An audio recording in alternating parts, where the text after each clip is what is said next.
السلام علیکم ورحمۃ اللہ وبرکاتہ۔ نحمدہ ونصلی علی رسولہ الکریم، اما بعد فاعوذ باللہ من الشیطان الرجیم، بسم اللہ الرحمن الرحیم۔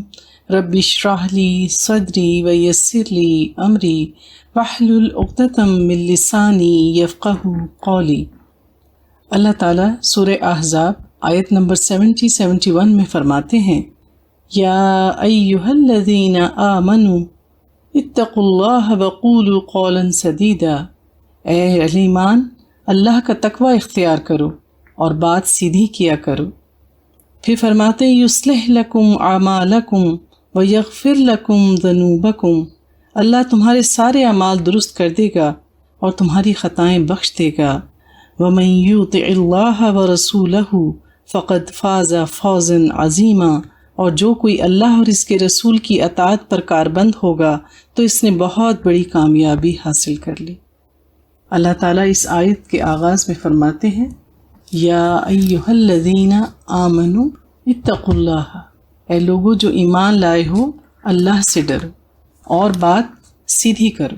سچ بولنا اولو العزم لوگوں کا کام ہے، بڑے حوصلے کا کام ہے، اور اللہ نے اس آیت میں سچ اور سیدھی بات کرنے کا حکم دیا ہے، اور اس بات سے پہلے اللہ نے تقوی کا ذکر فرمایا، کیونکہ تقوی ہر نیک عمل کی بنیاد ہے۔ جس کے دل میں تقوی ہوگا وہ سیدھی راہ سے کبھی بھی نہیں ہٹتا۔ عام حالات میں آپ دیکھتے ہیں کہ سچ اور صاف بات کہنا آسان ہوتا ہے۔ لوگ عموماً کہتے ہیں کہ میں تو سچ بات کہتا ہوں خواہ کسی کو بری لگے، لیکن جب یہ سچ بات اپنی ذات سے متعلق ہو یا اس کی زد میں ان کے اپنے قرابت دار آ رہے ہوں تو پھر رویہ تبدیل ہو جاتا ہے۔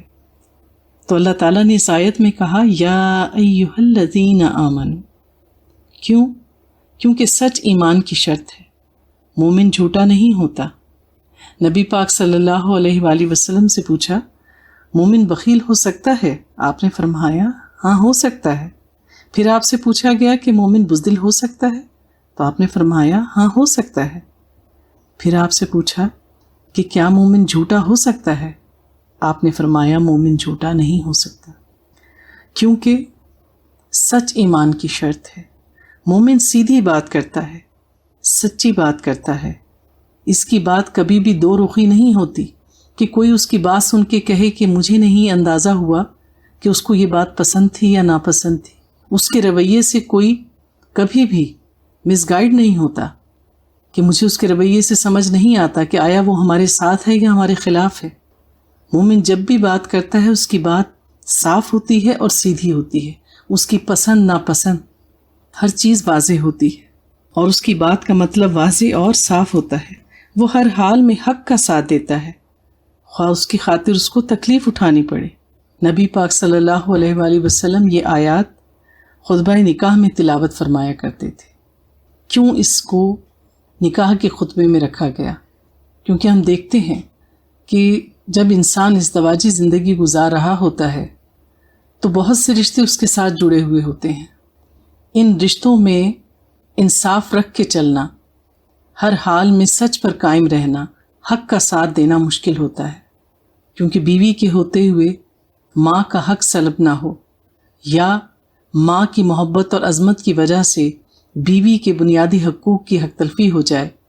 ان تمام چیزوں کے درمیان حق کا رستہ اپنانا ذرا مشکل کام ہے۔ تو اس لیے تقوی کا ذکر کیا گیا اور پھر حکم دیا گیا کہ صاف اور سیدھی بات کرو، خواہ اس کی زد میں تمہاری ذات آتی ہو یا تمہارے اپنے قرابت دار آتے ہوں۔ ماں باپ، بہن بھائی، اولاد، بیوی، یہ رشتے انسان کی زندگی کے ساتھ جڑے ہیں۔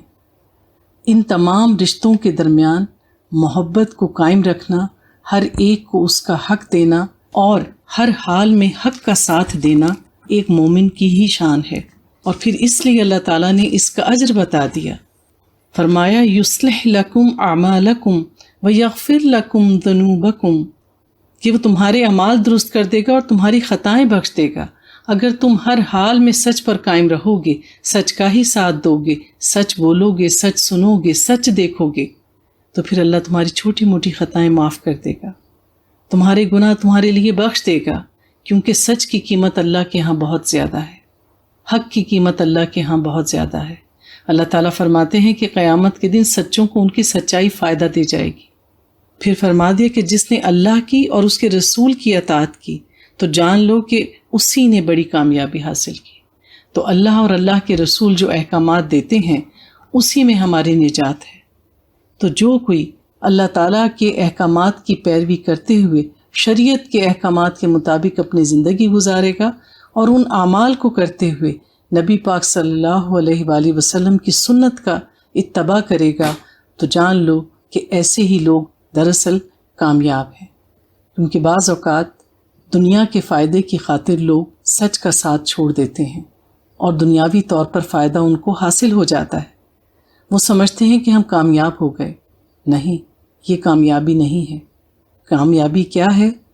جس سے اللہ راضی ہو جائے، جس کے حق میں اللہ فیصلہ کر دے کہ میں نے اس بندے کو جہنم سے نجات دی۔ تو جو جہنم کی آگ سے بچا لیا گیا اور جنت میں داخل کر دیا گیا وہی سب سے بڑا کامیاب ہے۔ اللہ تعالی ہم سب کو حق پر ثابت قدم رہنے اور ہمیشہ حق کی خاطر سچ بولنے کی توفیق عطا فرمائے۔ سبحانک اللہم نشہد ان لا الہ الا انت نستغفرک و اتوب الیک۔